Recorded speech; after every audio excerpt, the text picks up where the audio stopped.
So here we are. This is the first episode. This is the pilot episode. I don't know if I'll upload this. I'm keeping this maybe just for myself or just for the Instagram maybe. It's also tough because I realized I need to get something to record my sound because you're currently being recorded on my iPhone, but I have a USB mic connected into my iPhone, so if I'm moving and shaking, so is the fluffing camera. That's neither here nor there. Welcome. I am going to be your permanent host. My name is Carlos. I am really excited to be filming this. I'm really excited to be here. I'm really excited that you're here. I'm excited that we're here amidst all the things going on in the world. We're here. We're sitting here. We're standing here. Just being here. Being very present. So yeah, thanks for tuning in. We're gonna be here a bit. I don't know when I started recording. It was probably like 2:29. So we're gonna be here a little. So let's talk because I was the first motherfucker that was like, not everybody needs a podcast. Like, seriously, not everybody needs a podcast, and not everybody does. But I'm not everybody. Luckily, I'm not every other bitch. So I'm here making a podcast because I feel like I need one, and I feel like I have a lot of things to talk about that are great and amazing. Not to toot my own horn. So I did make some notes because I'm very nervous. So I did my formal welcome and introduction. I mean, kind of. Welcome, dude. You're just as lost as I am, and that's what's great. So my name is Carlos. Like I said, I am currently 18 years old, living in New York City. I have been moving around since I was probably like 14 or 15. I grew up. I'm born and raised from Arizona. And that's great. I'm glad. I'm actually pretty glad that I have the Arizona upbringing because being able to move in different types of civilian life, like growing up in a really rural part of Arizona where it's like there was town, there was city, but like just where I lived, it was just yard. It was farm, just like without the animals. And so I grew up in Arizona. Obviously, I'm still pretty young, but I was living in Arizona up until like 15 or 16. I want to say, because I started freshman year during the pandemic. Like, I finished middle school during peak pandemic, like where nobody was leaving the house for any reason. And that was when everybody started making a podcast. Sorry, I'm like 4 years late.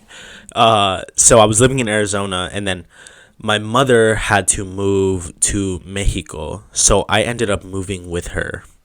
And I started high school over there because it was all still online. People were going back to school, I believe, at this point for like my freshman year, but I ended up staying on the like online program. And so I moved to Mexico, and then I stayed there for not that long. I feel like I can't remember days, I can't remember times, but I was not there for that long. I swear I was probably there for maybe a semester, probably. And then I got I thought at the time that I had gotten depressed. I've now realized that because of my like super nomadic tendencies, I just needed new territory, which is really funny because I'm a Taurus. Like, I love consistency. Like, I love having one thing and just having that and having that routine, except for my living places. Like, when I'm somewhere for more than like 4 or 5 months, I'm like, fuck, I gotta go. So I was living in Mexico. I end up leaving. I come back to Arizona. I did in-person school for a little bit, and it didn't end up working. In-person school. I ended up doing in-person school for a little bit. It didn't end up working out. And then at this point, I'm not doing school anymore. I got kicked out of school freshman year.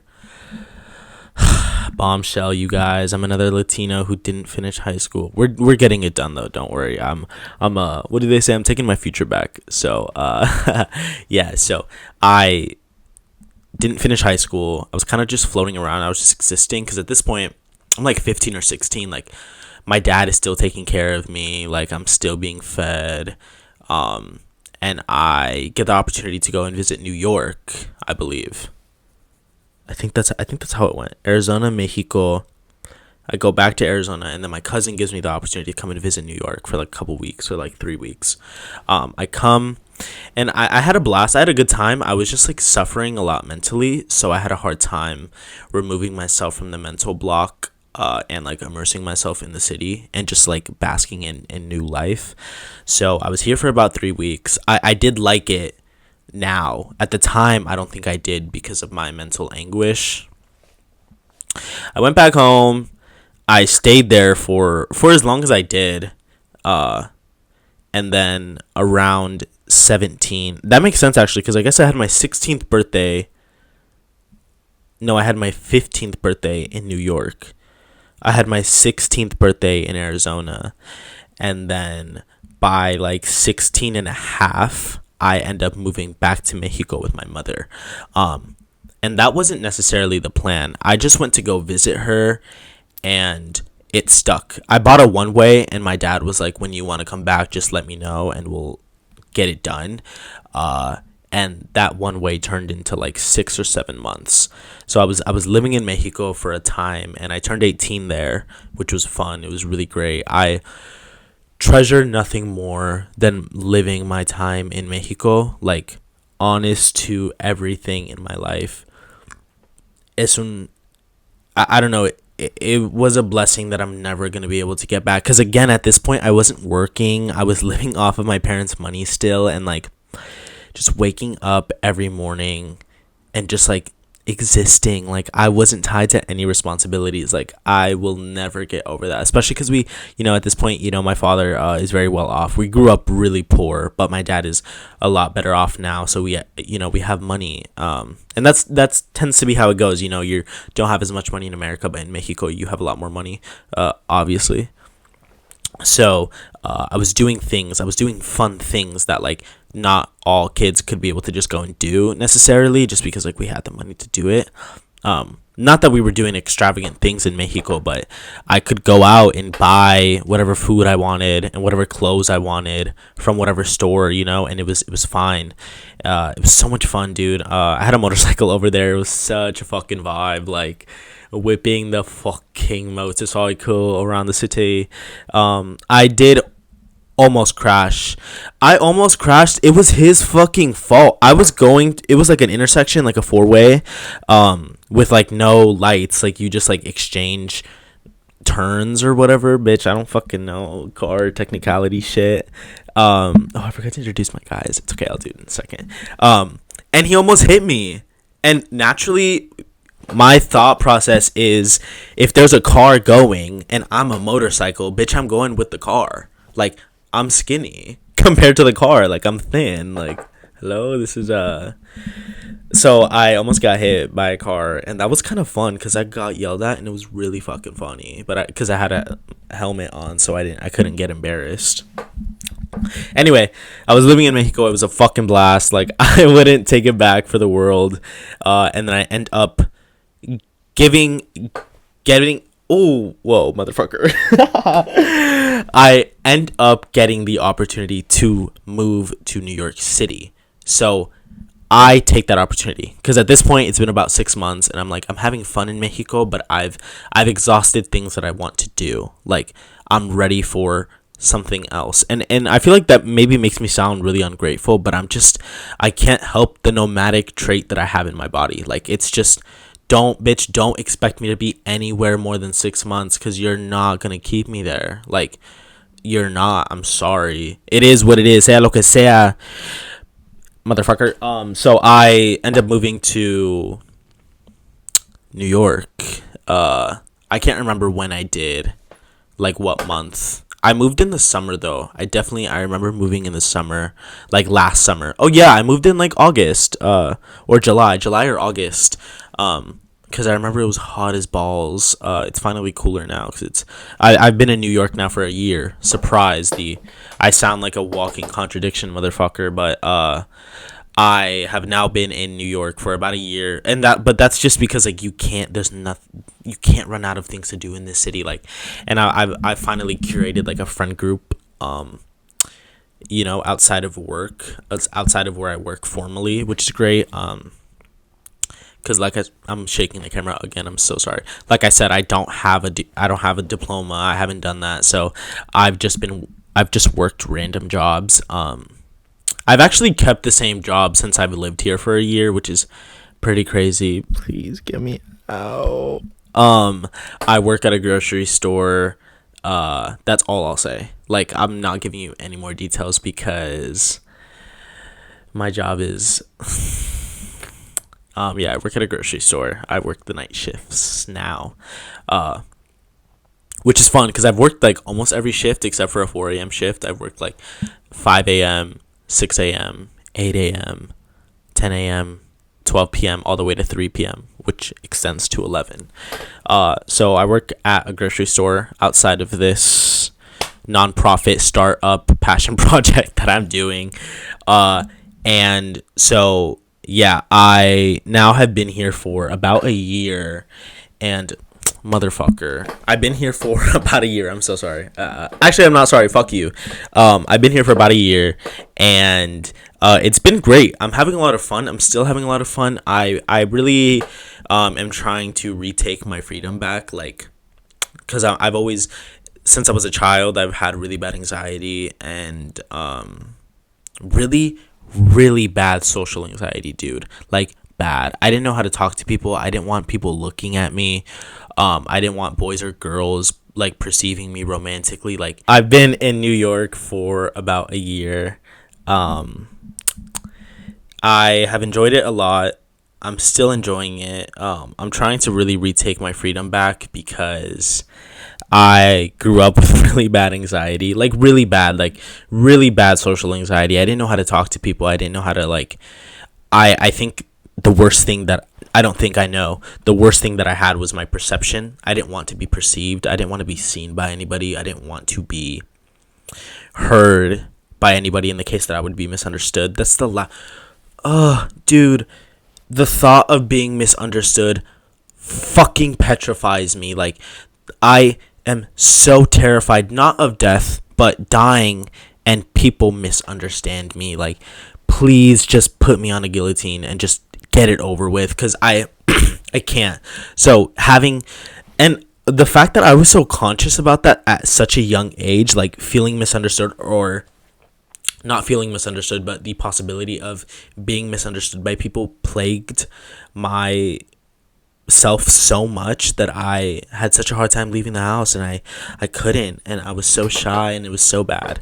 But I've finally grown out of my shell. I'm a fucking freak. Like, please do not let me around the East Village, because I'm terrorizing that place. Like, it's the East Village and Soho and like Bushwick. Like, don't take me around any of those places because I'm being loud as fuck, and it is what it is. I'm so sorry. Like, as long as I can be young and loud, I'm gonna do it, because this won't be appropriate when I'm like 30. This won't be appropriate when I'm like 29, 30, 31. Not being ageist, but you know. So I have a fun fact to throw at you guys. I need to make sure that this is still recording because I have really bad anxiety. I have to cut again. Oh, I have a fun fact to throw at you guys. Sorry, I had to make sure it was recording because I have like I'll have like flashes in my head where some random voice is like, it's not recording, and then I'm like, fuck. Are you kidding me? Yeah, that's what I thought. So I have a really fun fact to throw at you guys. So it's funny. I'm having a hard time trying to transition into this because it's not an easy thing to just talk about. It is for me, but for maybe somebody to digest. You might be wondering also, like, okay, bitch, you weren't working, but like, what were you doing? Like, if you weren't working and you were just having fun, what were you actually doing with your time? Believe it or not, me, Carlos, the funny and witty and sexy 18-year-old, does happen to also work outside of my grocery store as a clairvoyant, as a medium. So this is funny because when I was growing up in Arizona, I grew up in a trailer. Like, we still live in the trailer. I'm in New York now, but like, we still live in the trailer. We grew up in a trailer on just a plot of land. Obviously, just like any other trailer, you just set it on dirt. And our dirt was very I mean, the land where we live on, it's very rich in history. Like, it's been around. It's the earth. It is what it is, literally. So when I was younger, I always saw dead military soldiers walking around. And a lot of that, I try when I speak about this to be as rational as I can, because when I was a child, I would like to believe that it was just my imagination. But for me, when I saw these dead military soldiers and I saw them decorated in their, achievements, and I saw their camo patterns so clearly, and I saw their faces so intimately, like half blown off or like completely bloody, there was no prerequisite for me. I had never seen a dead, mutilated soldier before. So I sit there and I wonder now, that could have been my imagination. How in my brain did I develop an imagination to see deformed, dead army soldiers walking around? And this is the same concept with, like, I guess you could say, like, with like the dragon. Like, literally the idea of, I think this is true, what I'm about to say, but there's no recorded history of a dragon, obviously. Like, we've had birds, we've had like Tyrannosaurus Rexes, or a T-Rex is not, what the fuck, a pterodactyl. Fuck. But they're all the same dragons or dinosaurs. Anyway, okay.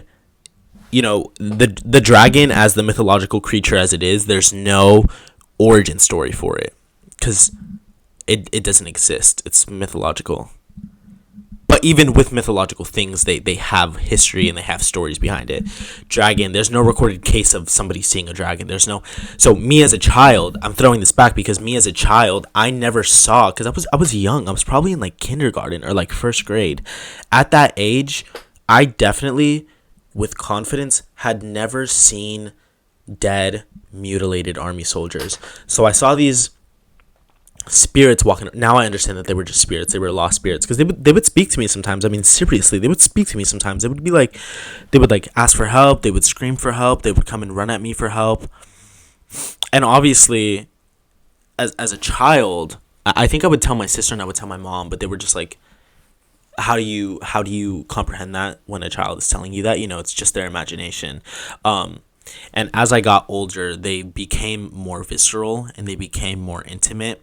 But as I got older, my spiritual, knowledge grew a lot more too. Now at 18, I'm able to go and speak with my deceased family members every night if I need to. I can go into the astral plane in which they lay in, and I can go and see them and speak to them and conversate with them as needed, not when I want, when I need.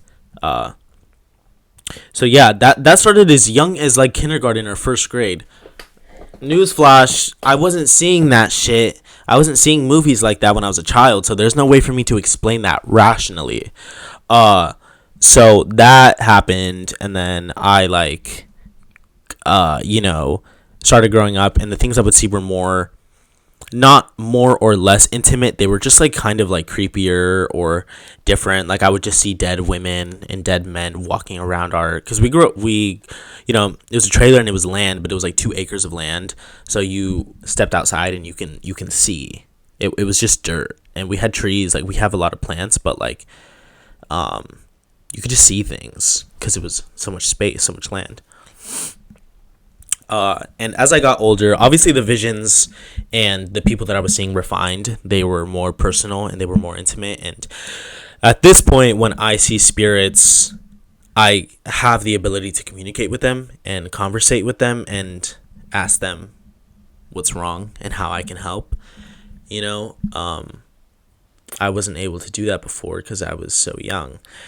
So when I started learning to refine my skill as a clairvoyant, as a medium, I started obviously taking up work, obviously, because I always thought I was kind of crazy too. That's the thing. I thought I was just crazy. Like, genuinely, I thought I was just crazy. And maybe that's where a lot of the like mental illness and a lot of the mental anguish came in. But I've had enough confirmation from other people who are also gifted saying that I have a trait. So I thought, if God gave me this gift, if I, for what it's worth, whether you're religious or not, you know, I'm Catholic, even though I'm bisexual, bitch, I'm bisexual and I'm Catholic. What are you going to do about it? Are you going to arrest me? You're going to take me to jail? I don't think so. For what it's worth, you know, if I was given this God-given gift, why not monetize it? So one of the easiest ways that I exercised my clairvoyancy was through tarot card readings and through work of that nature. So that's how I would make my little money. Sometimes I'll get a little 40, a little 50 in for a reading. But I had separate.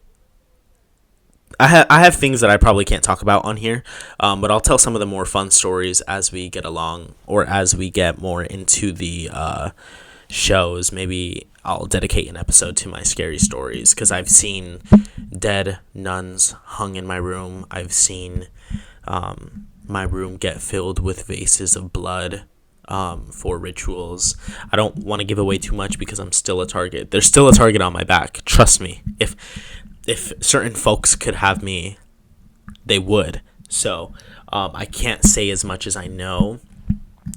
But so I've worked as a clairvoyant as well for probably like the last 4 years now. It's brought me a lot of rewards, spiritually and mentally. You know, to toot my own horn, I'm one of the most spiritually reinforced people that I know, because it takes a lot to have to deal with humans and then deal with their souls and then deal with other parasites and entities that were never human. Bitch, are you kidding? That shit is tough. But yeah, I need to stop because I feel like when I raise my voice, this gets really loud and then it's gonna like fuck your ears up, but I don't care. So I have been working as a clairvoyant, and it's been a lot of fun. You know, I have collected experience that a lot of people haven't. I think that's why my maturity level as an 18-year-old is a lot higher than a lot of other people, is because I have had to argue with dead people and fight off parasites. So yeah, that's that on that. I mean, it's hard for me to touch up on it because it's a hard thing to kind of stomach, especially because I'm so young. I know there's people who would be willing to jump the gun and be like, that's not true, or like, you're too young to be doing that. I don't give a fuck. I've thought about committing my life as an exorcist, dedicated exorcist, maybe not necessarily for the Catholic denomination, but as a freelance exorcist. That would be great. There's just certain rituals and spiritual things you have to do. You have to give up the want for a family. You have to give up the want for emotional connections. You have to. I mean, think about it. The best way I can explain this is when you are trying to fend off a demon or a parasite. It's more appropriate to call them parasites. A lot of these spirits or things are parasites. They're not demons. But when you're fending off a parasite from a person or a thing, because you can exorcise. When we talk about exorcisms, you probably think of like a girl levitating off of a bed. A lot of times exorcisms mean exorcising a house, exorcising an object, exorcising a a car, dude, you can exorcise anything in which a parasite has inhabited it where they're not supposed to be. So what the fuck was I talking about? When you talk about these parasites, it's I was talking about the parasites because they're not demons. Bro, that actually just pissed me off. Anyways, I'm gonna watch this back and I'm probably gonna be really mad because I forgot what I was saying in the moment in which I was saying it. Anyways, it doesn't matter. Yeah, I work as a clairvoyant, as a medium, which is really great. I also will say I'm lucky with having a lineage of other spiritual workers. I mean, a lot of my family, we're Mexican. You know, I'm a first generation Mexican American, but like my family's Mexican, and they're all very religious. Everybody in my life is, but like I've had, like, my mother almost became a nun. I have an aunt on my father's side who was a nun. Our family is rich in Catholicism, in Catholic purity and in Catholic devotion. So that's also helped me tremendously. Motherfucker. So yeah, that's that for now. I don't want to give you too much else because I don't want to bore you with the exorcism conversation, but maybe we'll talk about it in a different episode. So yeah, that's where we're at right now. I'm 18, living in New York City. I'm working a job that I don't want to quit. I enjoy my job. I enjoy the people who I work with. It's just time that I put as much energy that I do into a grocery store job that I do into a passion project. And that's why you're watching the fucking FreakRatz podcast, motherfucker. So yeah, now we're here. Hopefully, I'm going to take this as far as I can. Right now, you're watching me from my iPhone. My iPhone 15 Pro or 16. I think that's a 15. I got it last year, so maybe it's a 15.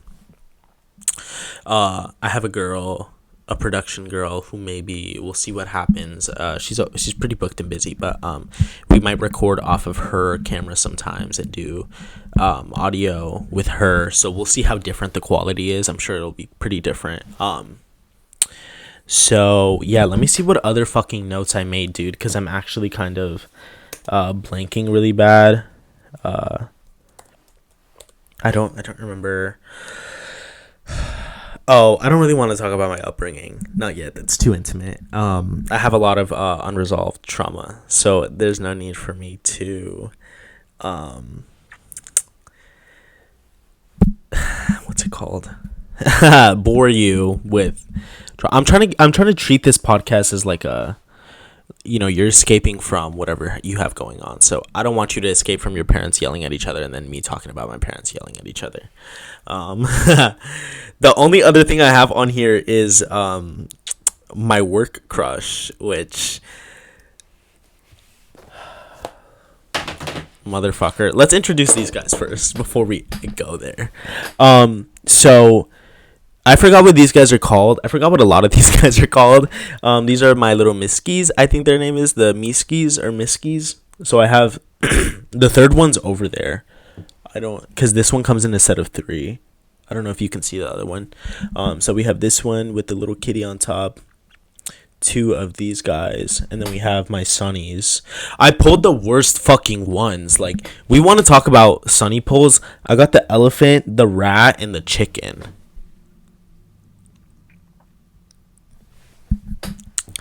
The rat is fitting though. So I have my sunnies. I don't know who she is. I just saw her at Toy Tokyo in the East Village, I think. And I was like, wow, she's a fucking vibe. And I think she was only like $30. This girl, again, I got it at like a I forgot what it's called, like a Miso Life, I think is what the store is called. It's like right off of Bryant Park. Like 5 minutes away from Bryant Park. So I got her there.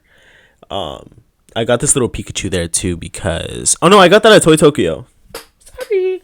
I also got this Kuromi at Toy Tokyo. She's on her iPhone, so don't fucking play with her.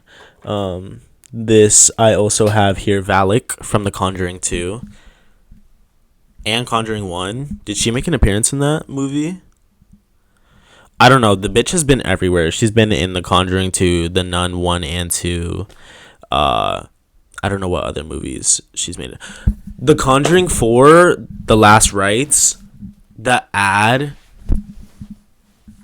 Are you fucking kidding me? Okay, because first off, is that a James Wan production? Is he doing that? He's done every other one.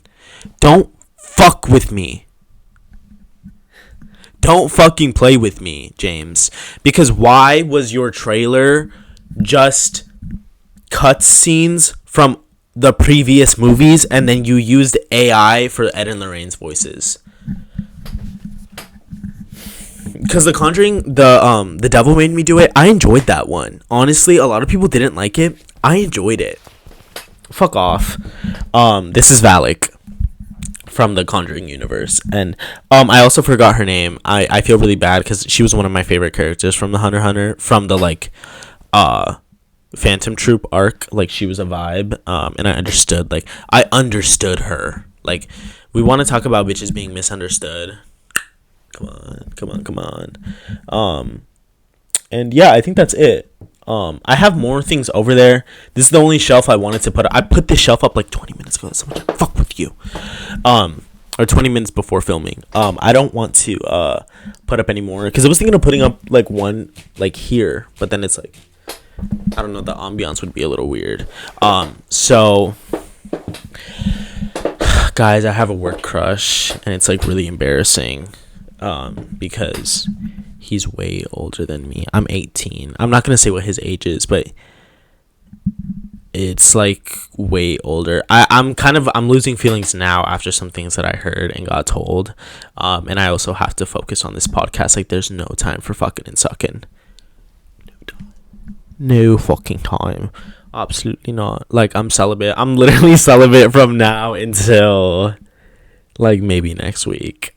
I am single right now, which has been a lot of fun because I have a hard time with my sexuality because I am bisexual. I do like guys and I do like girls.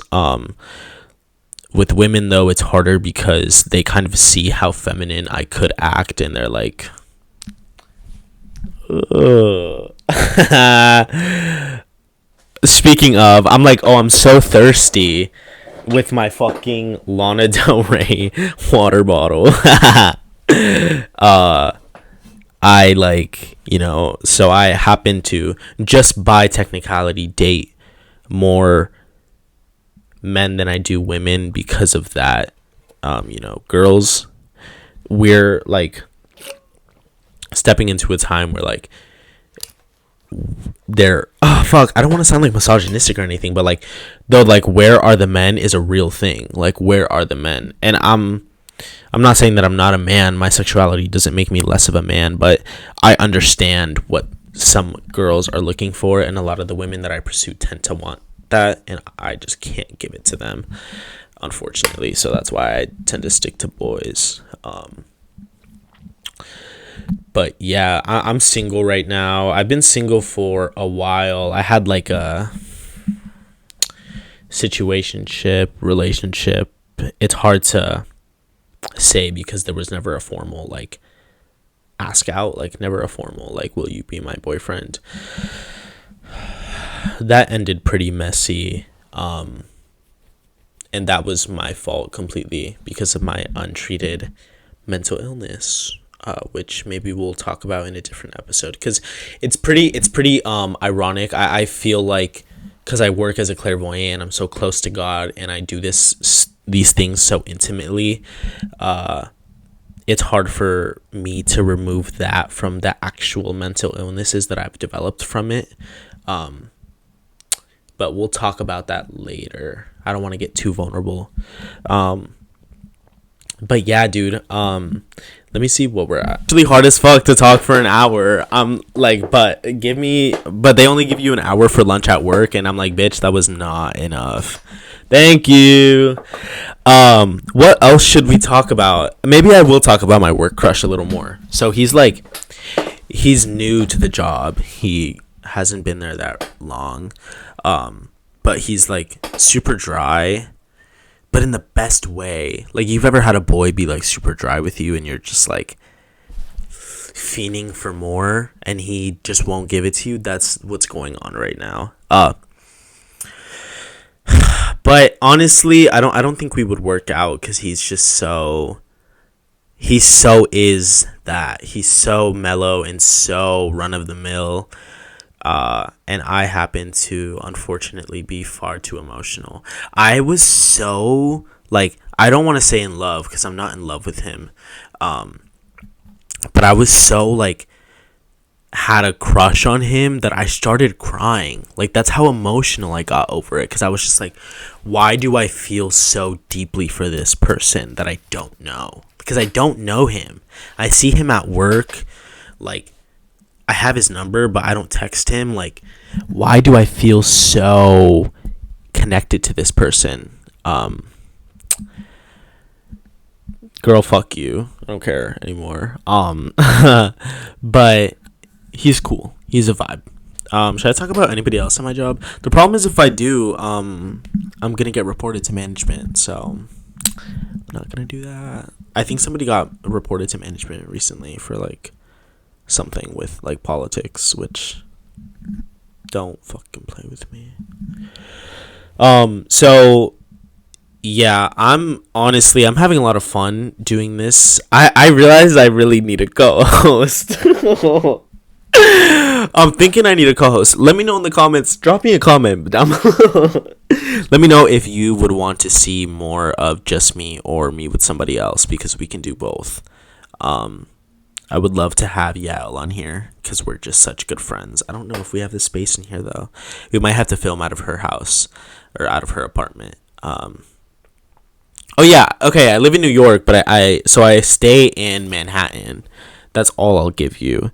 I stay in the Manhattan borough. I don't think I'd want to be anywhere else. I do like Queens. Queens is nice, like, especially around where my friend lives. Like, it's super cute there. The Bronx is like, I just haven't explored enough of the Bronx. Like, obviously, you won't find my ass in Gun Hill or shit like that. Like, don't fucking play with me. Because I will. I'm actually going to go do the Gun Hill challenge. I'm going to go to Gun Hill at midnight with a lot of money and see if I can survive the night. It's going to be like 5 Nights at Freddy's. Anyways, Queens' vibe, Bronx, I don't know yet. I would be interested in living in Brooklyn, but Brooklyn is like not a real borough. Brooklyn is filled with just like gay, like dance hall producers, and that's great. I'm happy that they found a space. It's just not a real borough to me. Like, I can't believe that people live there. I can't believe that people are like, oh yeah, I live in Brooklyn. Except unless you're in Park Slope. Thank you. Get me an apartment in Park Slope and maybe I'll be happy. Honestly, I would live in Brooklyn. No offense to folks who stay in Brooklyn. Because I actually would live in Brooklyn. I like certain parts of Brooklyn. Like, certain parts of Brooklyn are really nice. What other borough am I missing? Staten Island, but that doesn't count. Manhattan. I feel like if I had an ideal place to live in Manhattan, I would probably be staying in like lower Manhattan. If it was affordable, of course. Like, I would want to be in Soho or like in the East Village or in the West Village. Even like Hell's Kitchen. Like, I like the energy in Hell's Kitchen too. But I have really good placement from where I live though. Like, I have a great my living situation is amazing. I will not take it. I'm not gonna, don't fucking play with me. So yeah, I mean, living in the city compared to living in the country, but not really country. I mean, like, I lived in the country. I lived in rural America, but like, it's like there was towns and it was, no, for me personally, I lived in the country, but like if you drove 5 minutes, you're suddenly not in the country. So it's hard. Like, it's hard to say that I wasn't fully immersed in country, but like, yeah, I grew up in a trailer on a 2 acre plot of land that was just dirt. And that's how all the houses around us were, or trailers. I wouldn't take it back for the world though. Like, I think growing up with such a humble, having such a humble experience growing up really teaches you to value what you do have and what you won't have. I mean, it's double-sided, right? Because I'm now very grateful for everything that I own. I'm so grateful that I have everything. I'm so grateful that I'm able to do this, dude. Like, and there's also things that I definitely take for granted that I don't think about sometimes. Like, this phone is getting paid off by my father. This phone bill is getting paid by my father. Like, the Wi-Fi in this house is not getting paid by me. I pay rent, but it's not even close to a fraction of what people my age are paying. Because I live with my cousins. I happen to be living here with my cousins. So I'm in a very lucky position, and it's tough to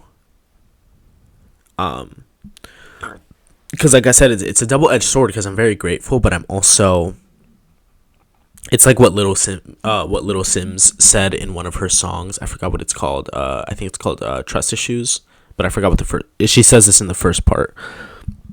She says, "I don't mean to brag, it's the shit I never had." And that's so fucking real. Like, when you see me on my Instagram story, and I'm posting my Aritzia sweaters, and I'm posting my stack of like 7 Aritzia sweaters, I don't mean to brag, it's the shit I never had. Like, you can't be mad at me for finally basking in the luxuries that I didn't even know were afforded to me, Growing up, I didn't even know what Aritzia was. And like, now I'm like, bitch, don't come around me with Aritzia or Miu Miu, because I will be robbing you. But like, having those like things that are have no intrinsic value, but are, like, just like, what the fuck is the word?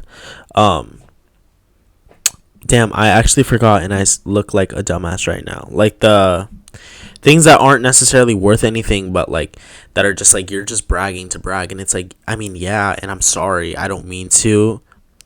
It's just the shit I never had before.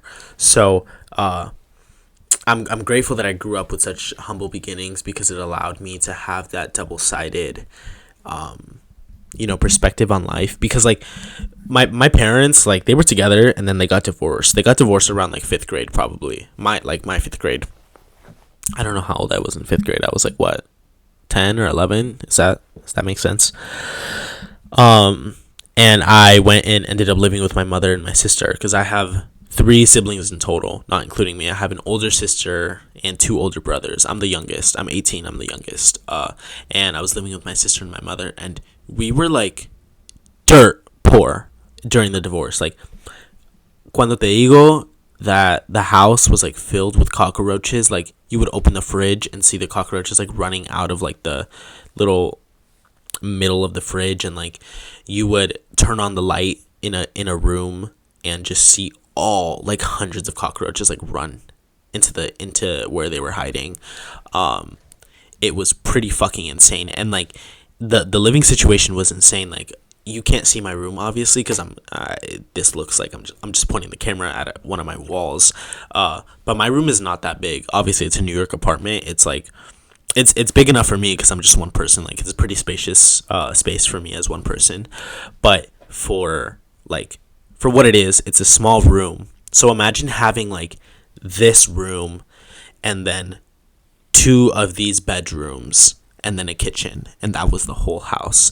There was one time where we were living in like literally a shack studio. It was like a room, it was a bedroom, and like, me and my sister and my mom all slept in there, and then the kitchen at the front at the entrance, and then the bathroom in the back. That was it. It was no bigger than like, I don't even know how to describe it. Like, that's how small it was, dude. So like, having that upbringing, growing up, and like, literally I had woken up sometimes with like cockroaches in my hair, like, fully. There was times where I was waking up with like roaches in my hair. I didn't know what fucking spider or cockroach or animal was gonna come out of the bathroom. Like, I had to just like take a dump and hope I wasn't getting attacked. Like, really, really humbling and like life experience shit that I would never take back, because it gives you a level of grit that you can't teach somebody. You can't drill into anybody, because having that life experience growing up in that space during the divorce, and even after, when they kind of got back together and it was still like weird vibes, it teaches you something very important, and it's that you literally never want to go back to that. So now, living in New York, and I'm like, I work 80-hour, work weeks within 2 weeks. So I work 40-hour weeks every week, and that's not because they only put us at 35. I always do extra time, and that's not because I want to. That's not because I'm not tired and because I'm not exhausted, but like, I'm so hungry to never live like that ever again. And more than anything, once I start a family and once I have kids, like, I have to make sure that my children never have to deal with that. Like, the shit that people believe that like your kids have to suffer like you did so they understand, like, that's not fair. And I'm gonna sound like I'm contradicting myself, because I mean, it's true. Like, you can't teach this to anybody, you can't show this to anybody, they have to live it. But they don't have to live it just because you did. And I believe in that so intimately. There's people in this world that believe that their children need to suffer like they did, and that's not fucking fair, dude. Like, just because you suffered doesn't mean... That's literally how we in this world like reinforce generational curses and like generational trauma. It's because like, I went through this, I went through the gutter, I was fucked. All right, I'm so sorry. I'm watching this as I'm editing it. I realized that it cut me off.